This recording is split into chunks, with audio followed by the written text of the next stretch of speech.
অনুষ্ঠানে উপস্থিত মুরব্বীবর্গ, উপস্থিত মা বোনেরা, এলাকাবাসী ভাইরা, দলীয় নেতৃবৃন্দ এবং কর্মী ভাইরা, আসসালামু আলাইকুম। কেমন আছেন সবাই? আচ্ছা, আজকে এই এলাকার জন্য একটি উল্লেখযোগ্য দিন। এই যে খাল যেটি আনুষ্ঠানিকভাবে পুনর্খননটা উদ্বোধন করলাম আমরা, এই খালটি আপনারা জানেন, বিশেষ করে মুরব্বী যারা আছেন আপনাদের নিশ্চয়ই অনেকেরই বয়স যাদের মোটামুটি হয়েছে, 60-এর বেশি যাদের বয়স বা 60 বছর বয়স, আপনাদের অনেকেরই খেয়াল আছে শহীদ রাষ্ট্রপতি জিয়াউর রহমান আজ থেকে 45 বছর আগে এই খালটি খনন করতে এসেছিলেন। এই খালটি বন্ধ হয়ে যাওয়ার কারণে এলাকার মানুষের অনেক সমস্যা হচ্ছে, বিশেষ করে কৃষকদের। এই খালটি খনন সম্পন্ন হলে পরে এই এলাকার প্রায় 4300 কৃষক উপকৃত হবে, প্রায় 20,000 মানুষ এই এলাকার উপকৃত হবে। সমগ্র ময়মনসিংহ জেলাতে প্রায় 2500 কিলোমিটার খাল আছে, যেগুলি খনন বা পুনর্খনন করা প্রয়োজন। এখন প্রিয় ভাই বোনেরা, এই যে খাল পুনর্খনন করলে এই এলাকার মানুষের ক্ষতি হবে না উপকার হবে? উপকার হবে। প্রিয় ভাই বোনেরা, ঠিক একইভাবে কৃষক বলুন, সাধারণ মানুষ বলুন, যাদের পাশ দিয়ে খালটা যাবে তাদের কম বেশি উপকার হবে।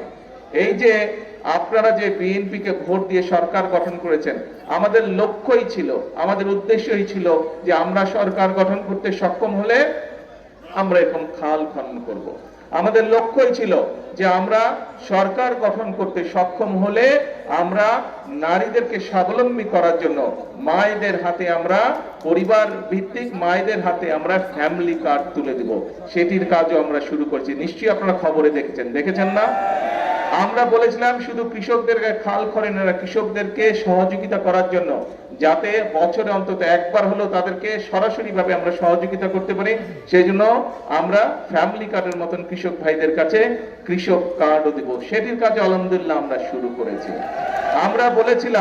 আমরা বলেছিলাম যে আমরা সরকার গঠন করতে সক্ষম হলে এই যে গ্রাম অঞ্চলে যে স্কুলে বাচ্চারা, ছোট ছোট বাচ্চারা আছে, প্রাইমারি স্কুলে বাচ্চা আছে, এই বাচ্চাদেরকে আমরা নতুন স্কুলের পোশাক দেব। এই বাচ্চাদেরকে আমরা বই খাতা নেওয়ার জন্য নতুন ব্যাগ দেব, স্কুল ব্যাগ দেব। সেটির কাজও চলছে। ইনশাআল্লাহ জুলাই মাস থেকে সমগ্র বাংলাদেশে পর্যায়ক্রমিক ভাবে সকল প্রাইমারি স্কুলের বাচ্চাদের কাছে আমরা নতুন কাপড় পৌঁছে দিব, তাদেরকে নতুন স্কুল ব্যাগ পৌঁছে দিব।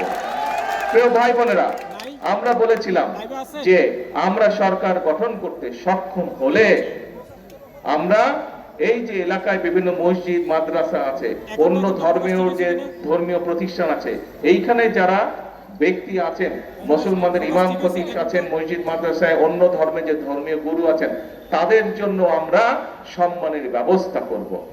আমরা সেই কাজটি আলহামদুলিল্লাহ আল্লাহর রহমতে আমরা শুরু করেছি, ধীরে ধীরে আমরা নিয়ে যাচ্ছি। এখন প্রিয় ভাই বোনেরা, এই যে কাজগুলো করছি কম বেশি, আমরা বলেছিলাম যে আমাদের দেশের অসংখ্য তরুণ আছে, ছেলে হোক মেয়ে হোক, যাদের হয়তো শিক্ষার আলো আছে কিন্তু তাদের হয়তো কর্মসংস্থান নেই।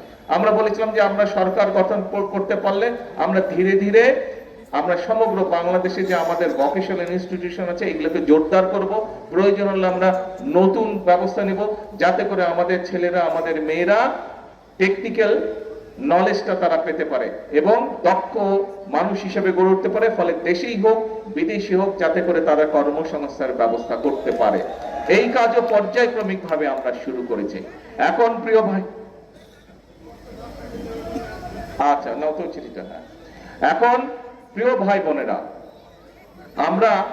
আপনারা নিশ্চয়ই খেয়াল করেছেন এই যে এখানে যারা আছেন আপনারা প্রত্যেকেই কম বেশি তো সংসারী মানুষ আছেন না? এখানে সংসারী মানুষ আছেন।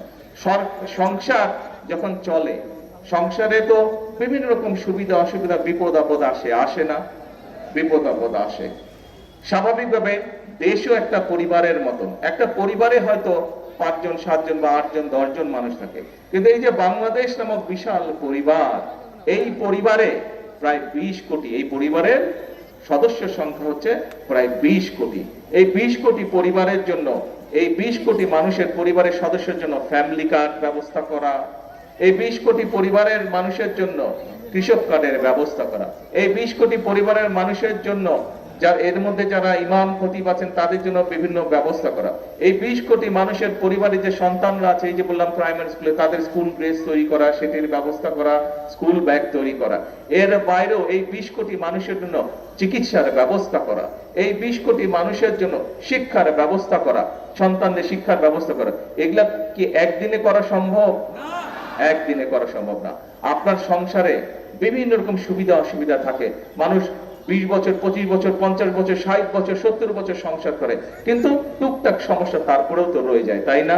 তো এখন সংসারে যেমন সমস্যা থাকে, দেশেও সমস্যা থাকে, কিন্তু আমরা যদি সকলে ঐক্যবদ্ধ থাকি, তাহলে এই যে আমি জিজ্ঞেস করলাম আপনাদেরকে, খাল খনন যদি আমরা করতে পারি, তাহলে উপকারটা কাদের হবে? আপনাদের উপকার হবে না ক্ষতি? আপনারা বললেন উপকারটা আপনাদের হবে। ঠিক একইভাবে ফ্যামিলি কার্ড যদি আমরা মায়েদের হাতে পৌঁছে দিতে পারি, উপকারটা কার হবে? সাধারণ খেটে খাওয়া মানুষই তো। কৃষক কার্ড যদি আমরা পৌঁছে দিতে পারি কৃষকদের হাতে, সারা দেশে প্রায় 2,75,00,000 কৃষক আছে বিভিন্ন রকমের, তাদের কাছে যদি পৌঁছে দিতে পারে কৃষক কার্ড, উপকারটা কাদের হবে? কৃষক ভাইদেরই তো হবে। আমরা যদি এলাকার ভিতরে গ্রামে গঞ্জের রাস্তাঘাটগুলো, স্কুল কলেজগুলো, ব্রিজ কালভারগুলো ঠিক করতে পারি, তাহলে মানুষের উপকার হবে না অন্য কারো উপকার হবে? মানুষের উপকার হবে। এইভাবে কাজগুলো আমরা করতে চাই। এখন ভাই চলতে গেলে বিভিন্ন হয়। কয়েকদিন আগে আপনারা, কয়েকদিন এই 3-4 দিন আগে ঢাকায় একটি অত্যন্ত অন্যায়, অত্যন্ত দুঃখজনক একটি হৃদয় বিদারক একটি ঘটনা ঘটেছে। একটি ছোট্ট বাচ্চাকে কিভাবে হত্যা করা হয়েছে দেখেছেন। এখন আমরা প্রথম থেকে বলে এসেছি যে আইনের দৃষ্টিতে কোনো ব্যক্তি যদি অপরাধ করে, তার শাস্তি পেতে হবে। আইনের শাসন আমরা প্রতিষ্ঠিত করতে চাই। কিন্তু প্রিয় ভাই বোনেরা, আপনি যখন কোনো কাজ করেন, সেটি আপনার নিজের কাজ হোক, কৃষি কাজ হোক, সেটি যে কোনো কাজ হোক না কেন, সংসার কাজ হোক, একটা নিয়ম কারণ আছে না? যে কোনো কাজ করতে তো কাজের একটা নিয়ম কারণ আছে। এই নিয়ম কারণটাকে মেনে নিয়েই তো কাজটা করতে হয়, তাই নয় কি? আপনি যদি হাঁস পালেন, গরু পালেন, ছাগল পালেন, ধান চাষ করেন, সবজি শাকসবজি চাষ করেন, তারপরে তো নিয়ম আছে। কখন আপনি বীজ বুনবেন, কখন আপনি পানি দিবেন, কখন আপনি সার দিবেন, নিয়ম কারণ আছে না? ঠিক যে কোনো অন্যায়কারীর তাকে শাস্তি দিতে হলে, তাকে তার বিচার করতে হলে সরকারের কতগুলো নিয়ম কারণ আছে। এখন আমরা খেয়াল করেছি প্রিয় ভাই বোনেরা, গত কয়েকদিন ধরে কিছু সংখ্যক মানুষ, আপনারাও খেয়াল করেছেন, পত্রপত্রিকায় দেখেছেন, আপনারা রেডিও টিভিতে দেখেছেন, আপনারা কিছু সংখ্যক মানুষ একটা পরিস্থিতি তৈরি করার চেষ্টা করছে। রাস্তাঘাট বন্ধ করে দিচ্ছে, যানবাহন চলাচল বন্ধ করে দিচ্ছে, এখানে আগুন ধরাচ্ছে, ওখানে উত্তেজনা সৃষ্টি করছে। এই কাজগুলো যারা তারা করে, তাহলে আপনারা কি মনে করেন, প্রথমে কি আইনের শাসনকে তারা বাধাগ্রস্ত করছে না? আইনকে আইনের মতন কি চলতে দিচ্ছে? দিচ্ছে না। প্রিয় ভাই বোনেরা, আমরা খেয়াল করে দেখেছি যে এই যে অন্তর্বর্তীকালীন সরকার যখন ক্ষমতায় ছিল, এই 12 তারিখের নির্বাচনের আগে যে অন্তর্বর্তীকালীন সরকার ছিল, সেই সময় আমরা দেখেছি দেশে কয়েকটি দুঃখজনক এরকম অন্যায় ঘটেছে। সেই অন্যায় যখন ঘটেছে, আমি নিজে সেই সকল বাচ্চার মায়েদের সাথে কথা বলেছিলাম। আমাদের দলের আইনজীবী, আমাদের দলের চিকিৎসকরা গিয়ে সেই চিকিৎসা দিয়েছে, আইনজীবীরা গিয়ে সেই আইনি সহায়তা করেছিল। কিন্তু তখন আজকে যেই সকল ব্যক্তিরা হইচই করছে, রাস্তা অবরোধ করছে, বড় বড় কথা বলছে, সেদিন কিন্তু তাদেরকে আমরা মাঠে দেখিনি। সেদিন কিন্তু তাদেরকে আমরা দেখিনি যে তারা অবরোধ করেছে।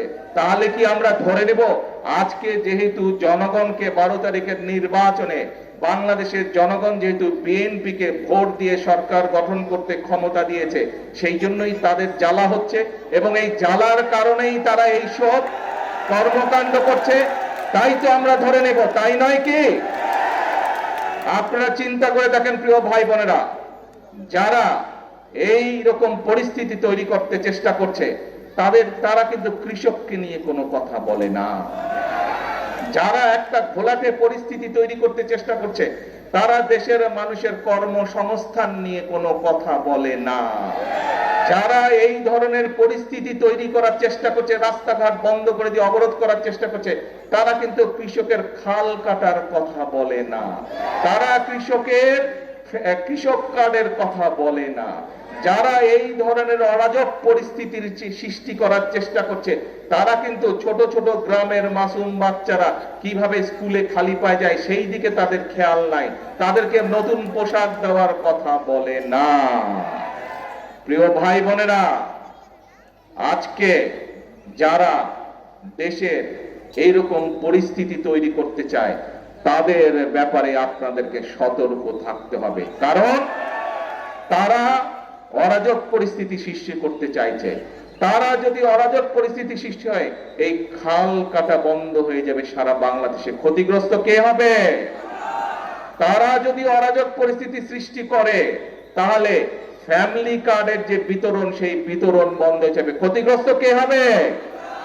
তারা যদি অরাজক পরিস্থিতি সৃষ্টি করে, তাহলে কৃষক কার্ডের বিতরণ বন্ধ হয়ে যাবে। ক্ষতিগ্রস্ত কে হবে? তারা যদি অরাজক পরিস্থিতি সৃষ্টি করে, তাহলে ইমাম সাহেবদের, মুয়াজ্জিম সাহেবদের, খতিব সাহেবদের, অন্যান্য ধর্মের যে ধর্মগুরু আছেন তাদের সম্মানী দেওয়া বন্ধ হয়ে যাবে। ক্ষতিগ্রস্ত কে হবে?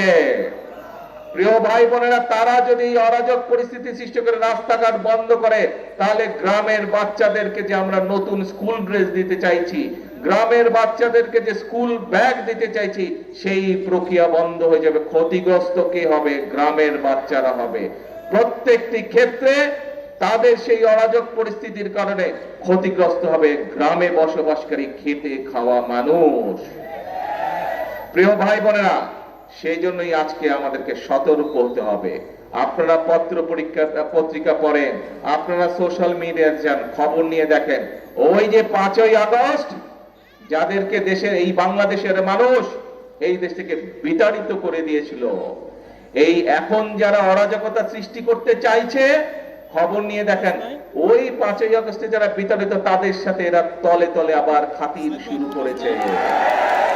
যেইভাবে 96 সালে করেছিল, যেইভাবে 86 সালে করেছিল, তাদের সাথে আবার নতুন কয়েকটি লেজও গজিয়েছে, সুন্দর ছোট ছোট লেজও গজিয়েছে। প্রিয় ভাই বোনেরা, কাজেই আমরা এই দেশ থেকে স্বৈরাচারকে বিদায় করেছি। বাংলাদেশের জনগণ রাজপথে নেমে স্বৈরাচারকে বিদায় করেছে এই দেশ থেকে। যেই স্বৈরাচার বাংলাদেশের মানুষের ভোটের অধিকারকে কেড়ে নিয়েছিল, যেই স্বৈরাচার বাংলাদেশের মানুষের কথা বলার অধিকার কেড়ে নিয়েছিল, যেই স্বৈরাচার বাংলাদেশের খেটে খাওয়া মানুষ, গ্রামে বসবাসকারী মানুষের সকল প্রকার উন্নয়ন বলা যায় বন্ধ করে দিয়েছিল, সেই স্বৈরাচারকে এই বাংলাদেশের মানুষ, ছাত্র জনতা এক রাজপথে একত্রিত হয়ে তাদেরকে এই দেশ থেকে বের করে দিয়েছে। প্রিয় ভাই বোনেরা, এখন বাংলাদেশের মানুষ দেশ গঠন করতে চায়। বাংলাদেশের মানুষ তার ভাগ্যের পরিবর্তন করতে চায়। ভাগ্যের পরিবর্তন যদি করতে হয়, আমাদের 20 কোটি মানুষের 40 কোটি হাতকে সক্রিয় করে তুলতে হবে। আমাদের 20 কোটি মানুষের 40 কোটি হাতকে কাজে ব্যবহার করতে হবে। আমাদের 20 কোটি মানুষের 40 কোটি হাতে কোদাল নিতে হবে, শ্রমিকের হাত তৈরি করতে হবে, দক্ষ শ্রমিকের হাত তৈরি করতে হবে।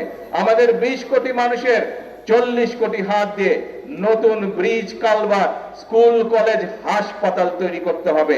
তাহলেই আমরা এই দেশের মানুষের ভাগ্য পরিবর্তন করতে পারবো।